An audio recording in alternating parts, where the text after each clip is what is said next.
Cualquiera que hoy en día se ponga a investigar un poquitito lo que involucra cuestionar el modelo establecido a nivel cosmológico, se va a encontrar con muchísimas trabas y sobre todo con muchísima demencia por detrás. Hay mucha gente que se pone muy violenta y se olvida que tal vez una de las premisas principales de la ciencia es cuestionar, y que justamente la ciencia dentro de su método científico habla de que no puede estar involucrado el principio de autoridad.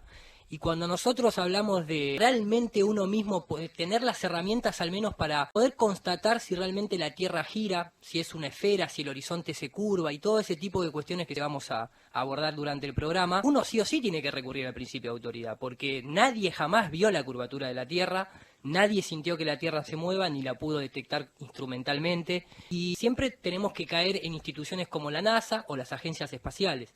Entonces, cuando vos te vas metiendo en este tema de a poco, lo tenés que hacer desde dos perspectivas. Una que es netamente la científica, que tal vez es la más fácil de abordar y con la que uno más se va a encontrar rápidamente con elementos ahí sobre la mesa para al menos empezar a dudar de lo establecido.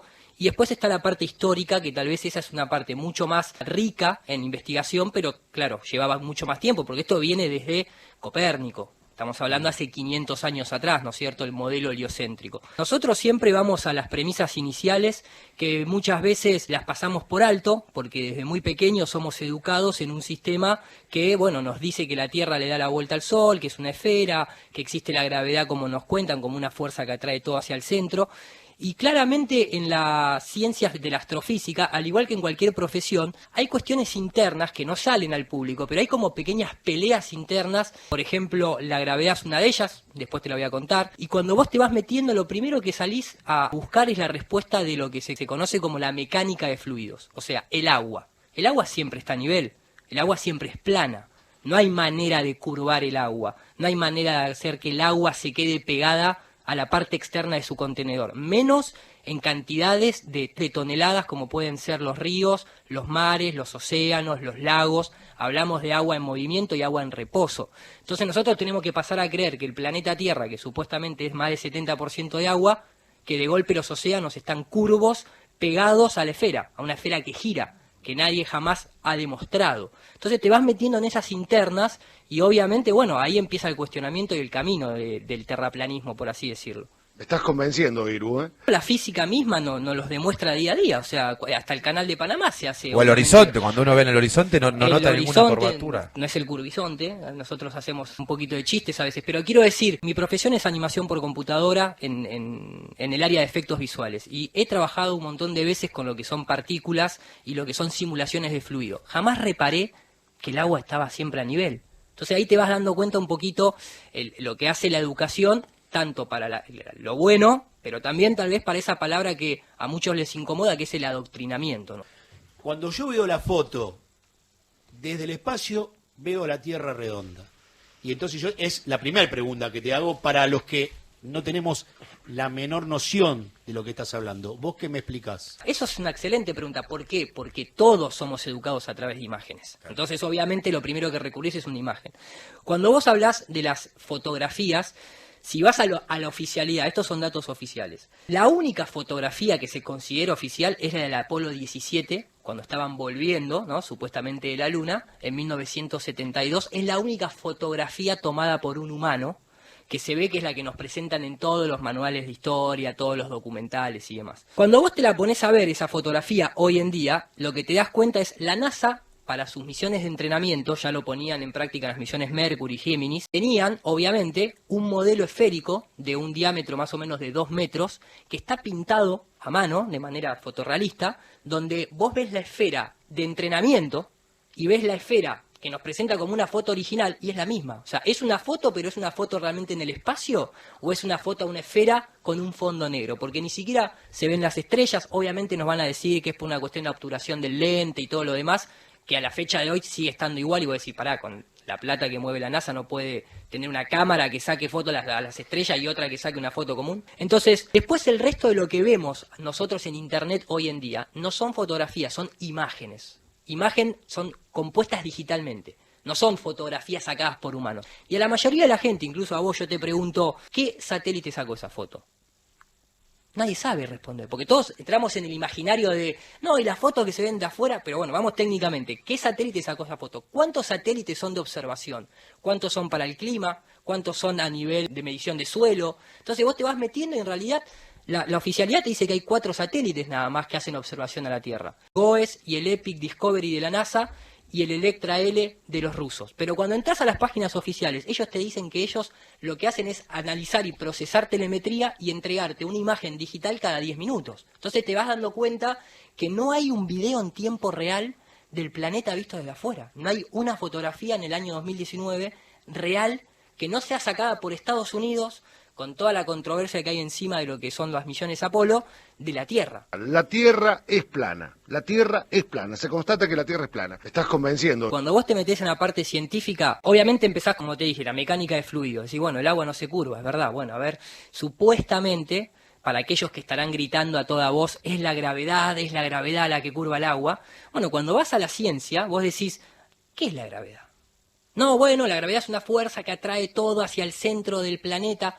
Pará, esa es la teoría de Newton, pero la teoría actual, que se tuvo que cambiar en base a que nunca se pudo demostrar que hubiese una fuerza, jamás se pudo medir que haya una fuerza, se cambió a la teoría de Einstein, que es que se curva el tiempo y el espacio, así como cuando vos te sentás en un colchón y generás una especie de movimiento de la curvatura del colchón y se viene el control remoto donde estás vos. Pero vos vas al plano físico y decís, para curvar algo tenés que tener geometría. Y el tiempo es un concepto humano basado en los ciclos del Sol, la Luna y las estrellas. O sea que no podés curvar un concepto. Claro. Por eso es teoría de la relatividad, teoría de la gravedad. Ni siquiera podemos comprobar el núcleo de la Tierra. Si no se excavó más de 12 kilómetros de profundidad en el 87 los rusos. Y además, a la fecha de hoy, con lo que es la tecnología sísmica, no se llega a más de 60, 70 kilómetros para abajo en línea recta. Entonces, la gravedad no es la explicación a por qué el agua se debería quedar pegada, porque no se puede demostrar. Se puede medir la aceleración de la gravedad, pero a la fecha de hoy, nadie nos puede decir por qué los objetos se van para abajo o por qué un globo de helio se va para arriba. Si lo ves desde el punto de vista de la electricidad y el magnetismo, hay otras explicaciones, no me quiero poner muy técnico. Después vas y te enterás que hasta el propio Albert Einstein dijo que nadie podía detectar la rotación de la Tierra, ni la traslación alrededor del Sol. Se realizaron más de 8 experimentos desde 1850 con León Foucault hasta la relatividad de Einstein en 1915, todos dieron nulo, o sea, nulo en cuanto a la rotación, pero confirmaban que la Tierra estaba quieta. Entonces te vas metiendo en esas internas y una vez que desasnás ese camino decís, bueno, entonces ¿para qué?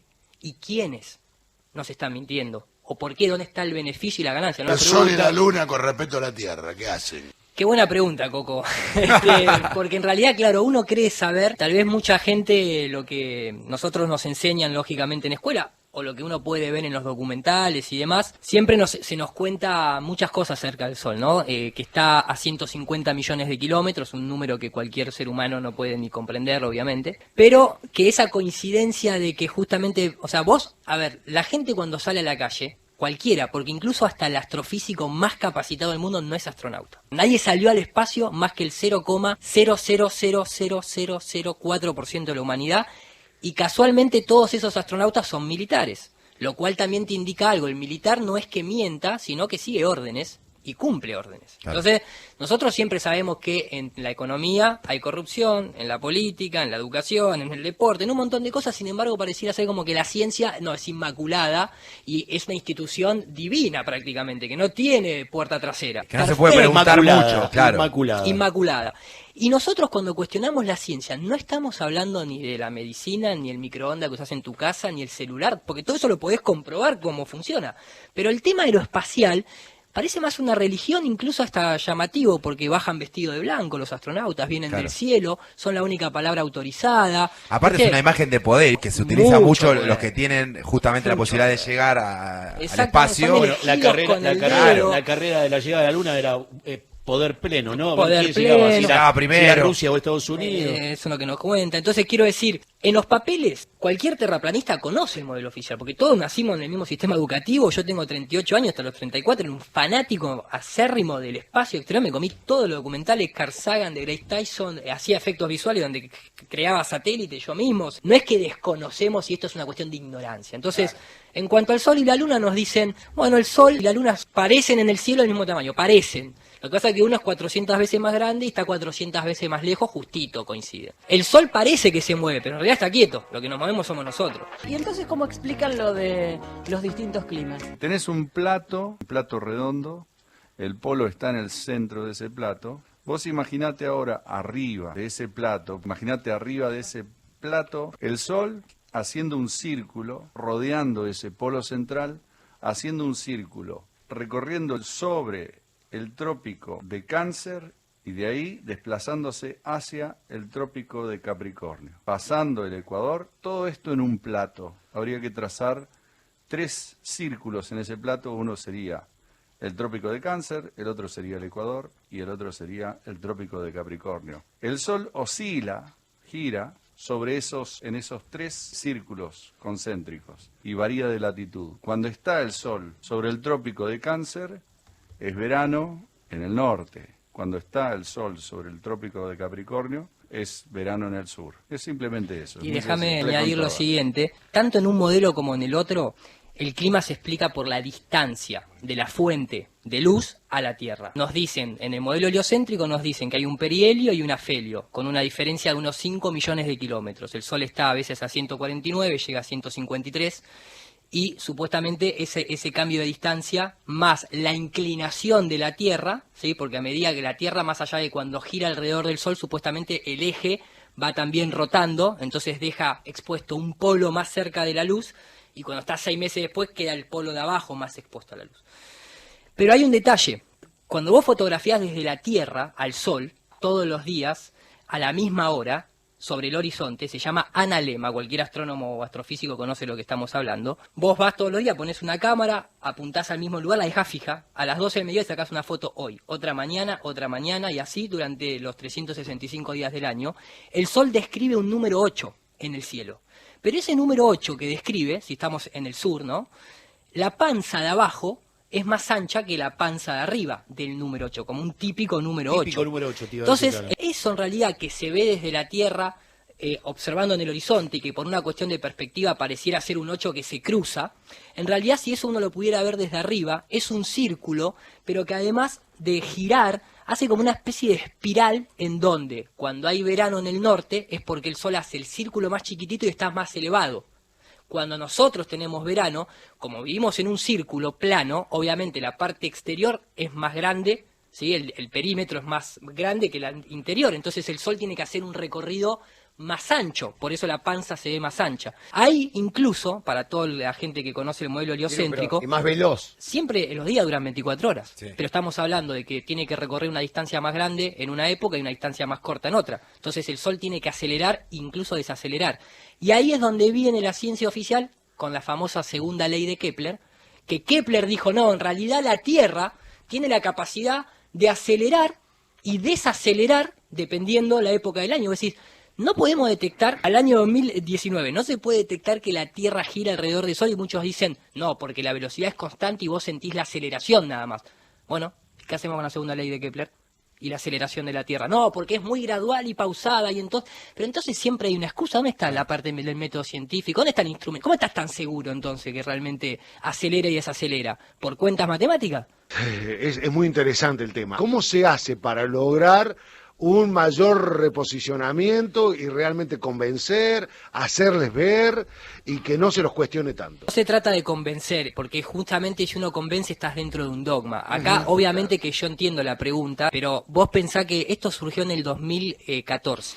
Estamos a 2019, en 4 años, siendo gente totalmente independiente, sin ningún tipo de apoyo económico, celebrando cada vez que se suma una persona. Hoy en día hay millones, pero literalmente millones de personas. Yo tuve la fortuna de participar en las 4 conferencias internacionales que se llevaron a cabo, 2 de ellas en Estados Unidos, donde está la NASA, donde se ha invitado a astronautas a que vengan y nos expliquen su punto de vista. Obviamente no se presentó ninguno.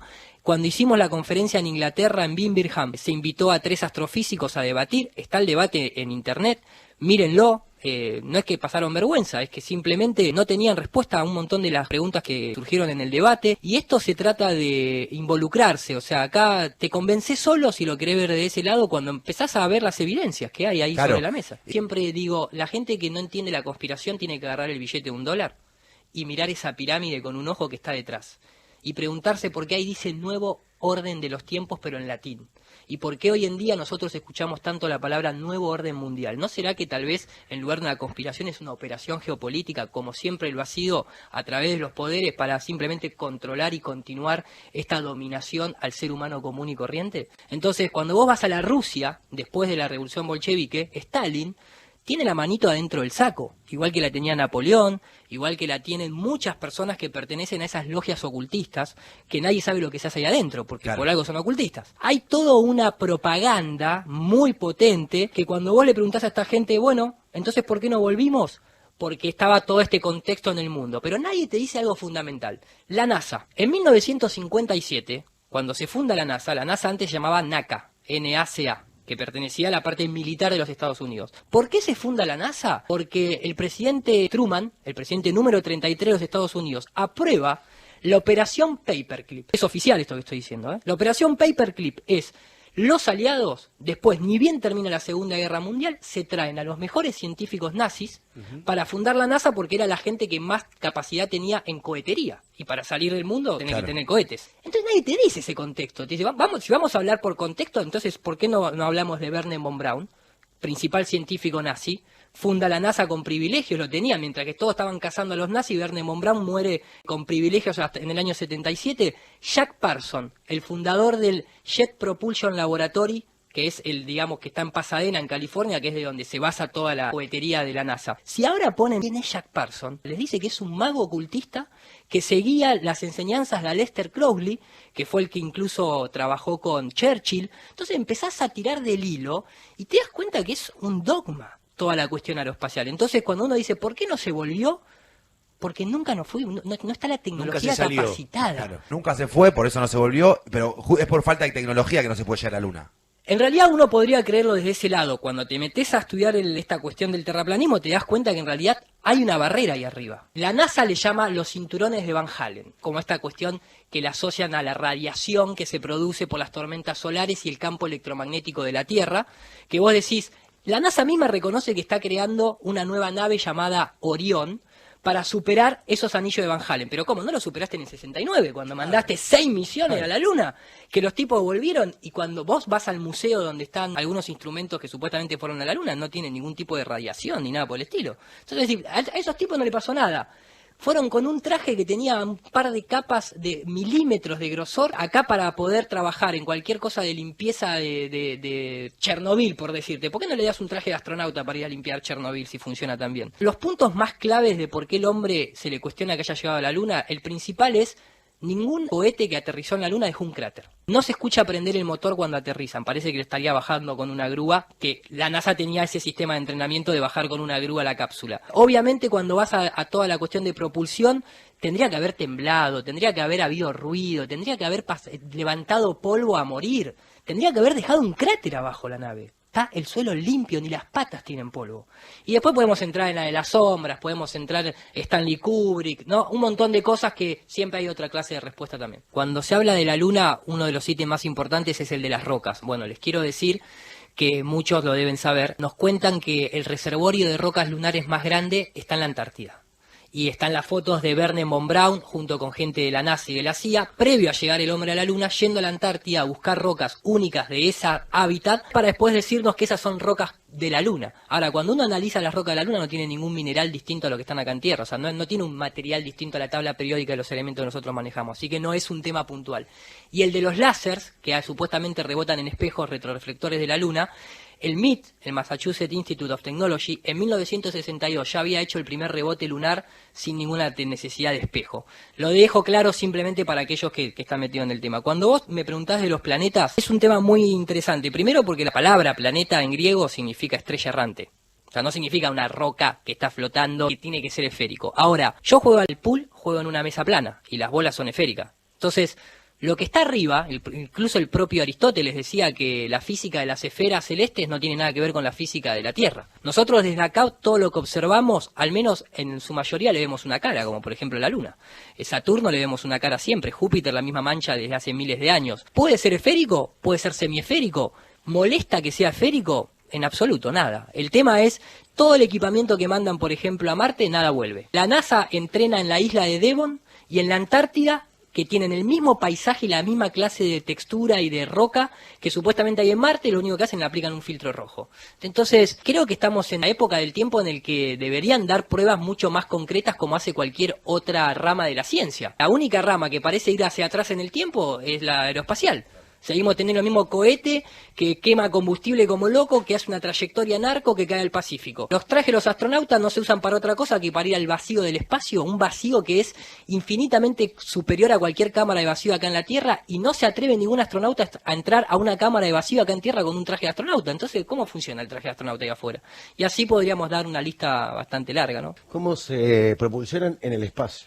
Bueno, Nikola Tesla decía, ¿no? El gran genio del siglo XX, que incluso reconocido por el propio Albert Einstein, decía, el espacio está vacío, no tiene propiedades, ¿cómo se va a propulsar? O sea, acá nosotros nos propulsamos en el aire, en el agua, siempre necesitas dónde empujar, ¿no? Esa tercera ley de Newton, acción y reacción. Acción y reacción. Pongamos entonces en una cámara de vacío, que por lo menos iguale, aunque sea el 10% del supuesto vacío que hay en el espacio, intentemos iniciar un cohete a combustión, como dicen que hacen, a ver si realmente funciona algo de eso, ¿no? La conclusión que nosotros llegamos acá es que dentro de la ciencia nosotros queremos recuperar esa ciencia que realmente no tenga principio de autoridad y que no termine siendo un dogma ni una creencia para nadie. Cuando nosotros vamos y nos preguntamos a nosotros mismos, ¿quién nos dijo a nosotros a nivel científico que la Tierra es una esfera que le da la vuelta al Sol? Vas a Copérnico, fíjate cómo estaba vestido de cura, pertenecía a la única orden académica y militar que posee el Vaticano, que es la orden jesuita, que es la que creó los calendarios que nosotros utilizamos hoy en día, y es la orden con mayor astrónomos en la historia de la humanidad,